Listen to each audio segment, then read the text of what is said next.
বাচ্চাদের অস্বাভাবিক কান্নাকাটি বন্ধের 2 নম্বর তদবির হলো, অনেক সময় বাচ্চাদের অনেক সমস্যা হয়। ছোট হওয়ার কারণে তারা কোনো কিছু বলতে পারে না, খুব বেশি কান্নাকাটি করে, আপনার কাছে জারফুকের জন্য নিয়ে আসছি। আপনি তখন যে তদবির দিবেন, বাচ্চার বাম কানের লতি টেনে ধরে আপনি বিসমিল্লাহিল্লাযী লা ইয়াদুররু মা ইসমিহি শাইউন ফিল আরদি ওয়ালা ফিস সামাই ওয়া হুয়াস সামিউল আলিম, সূরা সাদ আয়াত নাম্বার 34। এই আয়াতটি 7 বার পরে 7 বার ফু দিবেন। অতঃপর আবার বাম কানের লতি টেনে ধরে ওয়ালাকাদ ফাতান্না সুলাইমানা ওয়া আলকাইনা আলা কুরসিহি জাসাদান সুম্মা আনাব, এই দোয়াটি 7 বার পরে 7 বার ফু দিবেন।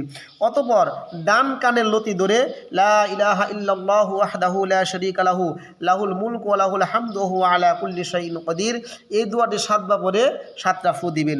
যদি বদ জিন, দুষ্ট জিন যারা ক্ষতিগ্রস্ত হয়ে বাচ্চা এইভাবে কান্নাকাটি করে, চেহারা বিগড়ে যায়, চোখ মুখ উল্টে ফেলে, এই সামান্য জারফুকের দ্বারায় তার সমস্যা অতি তাড়াতাড়ি আল্লাহ রাব্বুল আলামিন বন্ধ করিয়া দিবেন ইনশাআল্লাহ।